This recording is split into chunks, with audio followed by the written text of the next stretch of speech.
யாரை நம்பி நான் பிறந்தேன் அப்படின்னு ஏதோ ஒரு பாட்டுல வரும். சித்தன் போக்கு சிவன் போக்குன்னு சொல்லுவாங்க. சித்தர்கள் மாதிரி ஞானிகள் மாதிரி எல்லாத்தையும் விட்டு கொடுத்துட்டு ஆல்ரெடி பற்றற்ற நிலையில் வாழ்ந்து கொண்டிருக்கக்கூடிய மீனராசிகளா இருந்தாலும் சரி, இல்லைன்னா இந்த சதுரகிரி மலை, திருவண்ணாமலை, இல்லை இந்த சாமியார் கூட்டத்துக்குள்ளர வாழ்ந்து கொண்டிருக்கக்கூடிய மீனராசிகளா இருந்தாலும் சரி, அதாவது அவ்வளவு பிரச்சனைகளையும் அவ்வளவு துன்பங்களையும் அவ்வளவு துயரங்களையும் சந்தித்து சந்தித்து இனி என்ன பண்ணுவது, எங்க போவது, அட்லீஸ்ட் இங்க வந்தாலாவது ஒரு ஆறுதல் கிடைக்குமா, அவ்வளவு தோல்விகளை இவ்வளவு நாள் சந்தித்தார்கள் இந்த மீனராசிக்காரர்கள். என்ன இவங்களுக்கு இப்போ ஒரு குட் நியூஸ் அப்படின்னா, இவங்க ராசியாதிபதியே 5ஆம் இடத்தில் போய் உச்சமடைய போகிறது. அப்போ அந்த உச்சமடையக்கூடிய குரு இவங்களுக்கு பாக்கியத்தை பார்க்கிறது, இவர்களுக்கு லாபத்தை பார்க்கிறது. ராசியாதிபதி இவர்களையே பார்க்கிறார், சொந்த வீட்டை பார்க்கிறார். ராசியில் இருக்கக்கூடிய சாட்டர்னை டீஆக்டிவேட் செய்து விடுவார், நீர்த்து போக வைத்து விடுவார். இப்போ ராசியில் இருக்கக்கூடிய சாட்டர்ன் அப்படிங்கிற கிரகத்தின் தன்மை இழந்து விடும், செயல் இழந்து விடும். மைனஸ் வராது. இன்றைய காலகட்டத்தில் மைனஸ் வரல அப்படிங்கிறது பெரிய ப்ளஸ். அந்த நீசபங்க ராஜயோகம் 6ஆம் இடத்தில் செவ்வாய் வக்கரம், திரும்ப அவரே 5ஆம் இடம். இப்படி மாதாந்திர கிரகங்களுமே நமக்கு ஃபேவரபிளாக வருகிறது, வரட்டும். ஒரு யானை பசியில் இருந்தவனுக்கு இதனால் வரை சோளப்பொரி தான் கிடைத்தது. இப்பொழுதுதான் பசியை தீர்க்கக்கூடிய அளவுக்கு கிரகங்கள் இவர்களுக்கு தூக்கி கொடுக்க போகிறது. ஹலோ ஃப்ரெண்ட்ஸ், எல்லோரும் ஆர்வமாக காத்திருக்கக்கூடியது இந்த தமிழ் புத்தாண்டு பிறப்புக்கு. இந்த பராபவ வருடம் என்று அழைக்கப்படக்கூடிய இந்த தமிழ் புத்தாண்டு உத்தராயணம் புண்ணிய காலம் ஏப்ரல் மாதம் 14ஆம் தேதி, அதாவது சித்திரை மாதம், சூரியன் மேஷ ராசியில் சஞ்சாரம் செய்யக்கூடிய நாளில் இந்த பராபவ வருடம் அப்படிங்கிறது பிறக்கிறது.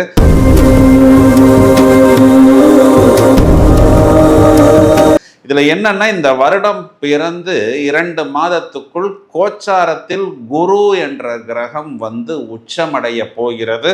பஞ்சமகா புருஷ யோகத்தில் இது ஹம்ச யோகம்.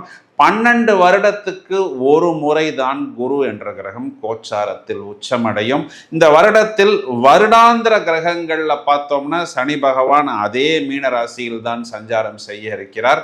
கேது என்கிற கிரகம் இப்பொழுது இருக்கக்கூடிய சிம்மராசி மண்டலத்தில் இருந்து வருடத்தின் கடைசியில் குருவுடன் சேரப்போகிறார். இதற்கு கேட யோகம் அப்படிங்கிறது பெயர்.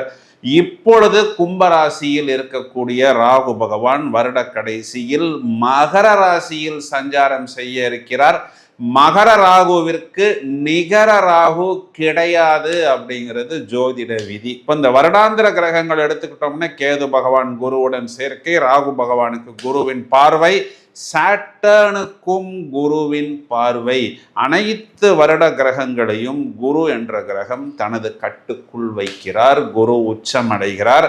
அப்போ இந்த பலன்களை எல்லாரும் ரொம்பவும் ஆர்வமாக எதிர்பார்த்து காத்து கொண்டிருக்கிறார்கள். ஏன் அப்படின்னா, இந்த பராபவ வருடத்துக்கு உண்டான பாடலின் விளக்கமே சுபம், அனுகூலம், ஐஸ்வர்யம் அப்படின்னு தான் மூல நூல்களில் கொடுக்கப்பட்டுள்ளது.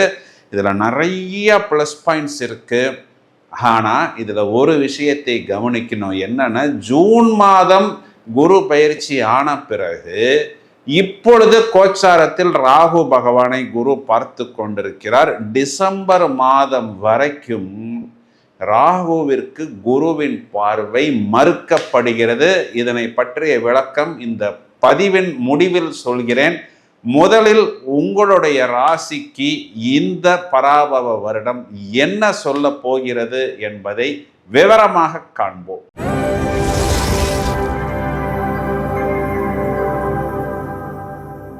மீனராசிக்கு உண்டான இந்த பலனை சொல்றதுக்கு தான் ரொம்ப நேரமா காத்துக்கிட்டு இருக்கிறேன். ஏன் அப்படின்னா, யாரை நம்பி நான் பிறந்தேன் அப்படின்னு ஏதோ ஒரு பாட்டுல வரும். சித்தன் போக்கு சிவன் போக்குன்னு சொல்லுவாங்க. சித்தர்கள் மாதிரி ஞானிகள் மாதிரி எல்லாத்தையும் விட்டு கொடுத்துட்டு ஆல்ரெடி பற்றற்ற நிலையில் வாழ்ந்து கொண்டிருக்கக்கூடிய மீனராசிகளாக இருந்தாலும் சரி, இல்லைன்னா இந்த சதுரகிரி மலை, திருவண்ணாமலை, இல்லை இந்த சாமியார் கூட்டத்துக்குள்ளர வாழ்ந்து கொண்டிருக்கக்கூடிய மீனராசிகளாக இருந்தாலும் சரி, அதாவது அவ்வளவு பிரச்சனைகளையும் அவ்வளவு துன்பங்களையும் அவ்வளவு துயரங்களையும் சந்தித்து சந்தித்து இனி என்ன பண்ணுவது, எங்கே போவது, அட்லீஸ்ட் இங்கே வந்தாலாவது ஒரு ஆறுதல் கிடைக்குமா, அவ்வளவு தோல்விகளை இவ்வளவு நாள் சந்தித்தார்கள் இந்த மீனராசிக்காரர்கள்.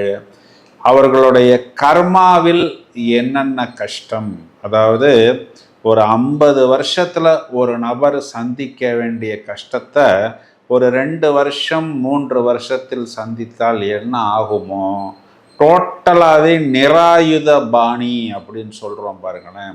அந்த அளவுக்கு மொத்த பிரச்சனைகளையும் இந்த 7.5 சனியில், அதிலும் குறிப்பாக இப்போ ஜென்ம சனி, இதுக்கு முன்னாடி விரைய சனி, அந்த விரைய சனியிலேயே எல்லாமே கரைந்து விட்டது.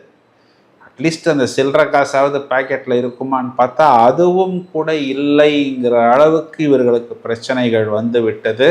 இப்போ அந்த விரயத்தில் ராகு நிறைய பேர்கிட்ட போய் எதிர்பார்த்து நின்று எதுவுமே நடக்காமல், அட்லீஸ்ட் நம்மளுடைய லைஃப் பார்ட்னர் மூலமாக ஒரு ஆதாயம் கிடைக்குமா, இல்லை ஏதோ ஒரு எமர்ஜென்சிக்கு பேரண்ட்ஸ்கிட்ட ஏதாவது ஒரு ஹெல்ப் கிடைக்குமா, எதுவுமே இல்லாமல் டோட்டல் ஜீரோவில் தள்ளப்பட்டது. அதற்கும் கீழ் போனது தான் இந்த மீனராசி. என்ன இவங்களுக்கு இப்போ ஒரு குட் நியூஸ் அப்படின்னா, இவங்க ராசியாதிபதியே 5ஆம் இடத்தில் போய் உச்சமடைய போகிறது. அப்போ அந்த உச்சமடையக்கூடிய குரு இவங்களுக்கு பாக்கியத்தை பார்க்கிறது, இவர்களுக்கு லாபத்தை பார்க்கிறது. ராசியாதிபதி இவர்களையே பார்க்கிறார், சொந்த வீட்டை பார்க்கிறார். ராசியில் இருக்கக்கூடிய சாட்டர்னை டீஆக்டிவேட் செய்து விடுவார், நீர்த்து போக வைத்து விடுவார். இப்போ ராசியில் இருக்கக்கூடிய சாட்டர்ன் அப்படிங்கிற கிரகத்தின் தன்மை இழந்து விடும், செயல் இழந்து விடும். மைனஸ் வராது. இன்றைய காலகட்டத்தில் மைனஸ் வரல அப்படிங்கிறது பெரிய ப்ளஸ். உங்கள் ராசியாதிபதி 5ஆம் இடத்தில் உச்சம், திரும்பவும் கோச்சாரத்தில் இது கிடைப்பதற்கு இன்னும் 12 வருடங்கள் காத்திருக்கணும். இந்த ஒரு வருடத்தை விட்டால் இன்னும் 11 வருடம். கோச்சாரத்தில் இது முதல் தரமான ராஜயோகம்.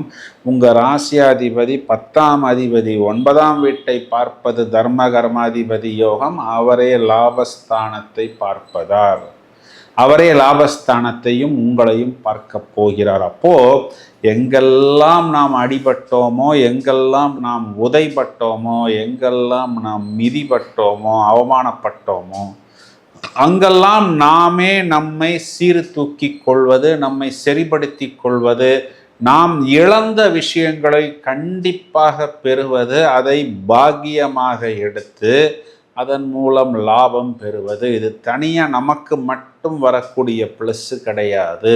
5ஆம் இடம்ங்கிறது குழந்தைகள், பூர்வீகம், புண்ணியம், பிரார்த்தனை. அப்போ நம்மால் நம்முடைய குழந்தைகளுக்கு கிடைக்கக்கூடிய உச்சம், வெற்றி, சுபம், பூர்வீகத்துக்கு கிடைக்கக்கூடிய உச்சம், வெற்றி, சுபம், இதனால் நமக்கு கிடைக்கக்கூடிய பாக்கியம், லாபம், ஒட்டுமொத்தமாக நம்ம குடும்பத்தில் இருக்கக்கூடிய அனைவரையும் தூக்கி நிறுத்துவதற்கு இந்த குரு பயிற்சி சாதகமாக வருகிறது. இதில் என்னன்னா, லாபத்தில் ராகு வரப்போகிறார். முதல் தரமான ராஜயோகத்தை ராகு நமக்கு கொடுப்பதற்கு தயாராக இருக்கிறார். அந்த ராகுங்கிறவர் டிசம்பர் மாதத்தில் தான் வருகிறார். அப்போ ஜூன் மாதத்திலிருந்து டிசம்பர் மாதம் வரை 12ஆம் இடத்தில் இருக்கக்கூடிய ராகு சின்ன சின்ன தொந்தரவுகள் கொடுப்பார். குறிப்பாக வெளிநாட்டு தொடர்பாக ராசிக்கு குரு பார்வை இருப்பதனால் வரக்கூடிய சின்ன விஷயங்கள் மலை போல் வந்தாலும் பனி என விலகிவிடும்.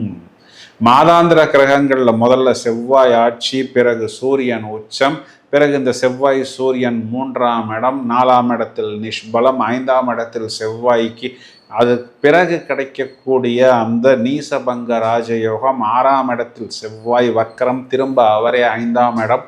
இப்படி மாதாந்திர கிரகங்களுமே நமக்கு ஃபேவரபிளாக வருகிறது. வரட்டும்.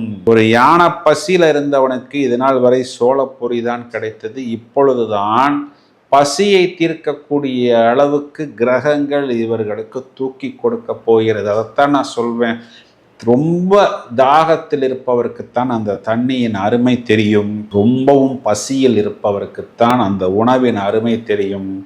ஒரு பாலைவனத்துக்கு நடுவே பயணம் செய்து கொள்ளும் பொழுது அந்த ஒரு தடாகத்தை, ஒரு ஓயாசிஸை பார்த்தால் எப்படி ஒரு பேரானந்தமும் ஒரு பூரிப்பும் வருமோ, ஒரு அழுகின்ற குழந்தைக்கு பால் கிடைப்பது போல் மீனராசிக்காரர்களுக்கு கிரகங்கள் பிரபஞ்சத்தின் வழியாக ரொம்ப நாளைக்கு அப்புறம் இவர்கள் ராசியாதிபதி குரு இது நாள் வரை இப்பொழுது கேந்திராதிபத்திய தோஷமாக ராசியில் இந்த பக்கம் ஜென்ம சனியாக, இந்த பக்கம் நமக்கு 12ஆம் இடத்தில் ராகுவாக, இப்படி எல்லா வருடாந்திர கிரகங்களால் நாம் தண்டிக்கப்பட்டு கண்டிக்கப்பட்டு ஒரு விதத்தில் பார்த்தோம் அப்படின்னா ஏதோ ஒரு மைனஸ் பாயிண்ட் இருந்தால் பரவாயில்ல, எல்லாமே மைனஸுக்குள்ளே வாழ்ந்தால் எப்படி வாழ்வது அப்படிங்கிற ஒரு கேள்விக்குறியை தவிடுபொடியாக்கக்கூடிய, தகர்த்தெறியக்கூடிய ஒரு ஆற்றலையும் அமைப்பையும் எல்லா வருடாந்திர கிரகங்களும் இந்த தமிழ் வருடத்தில் நமக்கு கதவை திறக்கிறது. குரு கேது சேர்க்கை, கேளயோகம், பொருளாதார ரீதியாக முதல் தரமான ராஜயோகம் நமக்கும் நம்மளுடைய குழந்தைகளுக்கும். ராசியாதிபதி புத்திரஸ்தானத்தில் உச்சம், முதல் தரமான ராஜயோகம். லாபத்தில் வரக்கூடிய ராகுவிற்கு குருவின் பார்வை, ராசியில் இருக்கக்கூடிய ஜென்ம சாட்டனை டீஆக்டிவேட் செய்வதற்கு குரு அனுகூலமாக சாதகமாக வருகிறார். நம்ம ராசியாதிபதி குருவே ஒரு ஒளி கிரகம். ஆனால் இது நாள் வரை இருண்டு போன, சுருண்டு போன, மிரண்டு போன, வலுவிழந்த, பலம் இழந்த மீனராசிக்காரர்கள் மீண்டும் ஒளி பெறுவதற்கும், மிளறுவதற்கும், மின்னுவதற்கும் இந்த குரு பயிற்சி உங்களுக்கு ஒரு பெரிய ப்ளஸ் பாயிண்டாக இந்த பராபவ வருடம், வருடாந்த கிரகங்கள் எல்லாமே உங்களுக்கு தூக்கி கொடுப்பதற்கு தயாராக இருக்கிறது. மீனராசி சகோதரிகளை எடுத்துக்கிட்டோம்னா, உங்கள் கணவனை குறிகாட்டக்கூடிய 7ஆம் வீட்டுக்கு வெற்றி பார்வை, வெற்றி ஸ்தானத்துக்கு குருவின் பார்வை, சமாதானம், உங்கள் லைஃப் பார்ட்னரால் சந்தோஷம். வயதில் மூத்த நபர்களை எடுத்துக்கிட்டோம்னா ரொம்ப நாளைக்கு அப்புறம் நிம்மதி, பெருமூச்சு, சந்தோஷம், பொருளாதார ரீதியாகவும் இடம் பூமி சம்பந்தப்பட்ட விஷயமாகவும் அனுகூலமான பலன்கள் கண்டிப்பாக உண்டு. குழந்தைகளை எடுத்துக்கிட்டோம் அப்படின்னா ஓப்பனாக சொன்னால் இதற்கு அப்புறம்தான் ஒரு சந்தோஷம். இது நாள் வரை பார்த்தோம்னா குழந்தைங்களுக்கு ஃபீஸ் கட்டுறதுக்கு கூட வழி இல்லாமல் ஸ்கூலில் ப்ராப்ளமு, ஸ்கூலை மாற்றிட்டாங்க. ஏன்னா பக்கத்து வீட்டில், எய்த்த வீட்டில் போய் நாங்கள் ஃபீஸ் கட்ட முடியல குழந்தைகளுக்கு, அதனால தான் குழந்தைகளை ஸ்கூலுக்கு, காலேஜுக்கு அனுப்பவில்லைன்னு சொன்னால் நம்மை தவறாக நினைப்பார்கள்னு சொல்லி சிலபஸை மாற்றிட்டாங்க, ஏதோ ஸ்கூல் பில்டிங் மாற்றுறாங்க, இப்படி நல்லா சொல்லி நிறைய பேருக்கு தடை, தாமதம். திருமணம் நிச்சயிக்கப்பட்டு பத்திரிகை அடித்த பிறகு பொருளாதார வசதி இல்லாத சூழ்நிலையினால் குழந்தைகளுக்கோ, தம்பி தங்கைகளுக்கோ, இல்லை வீட்டில் இருக்கக்கூடிய நபர்களுக்கோ திருமணம் செய்ய முடியாத சூழ்நிலை. இதுக்கு பேர் தான் வெளியில் சொல்ல முடியாத கஷ்டம்.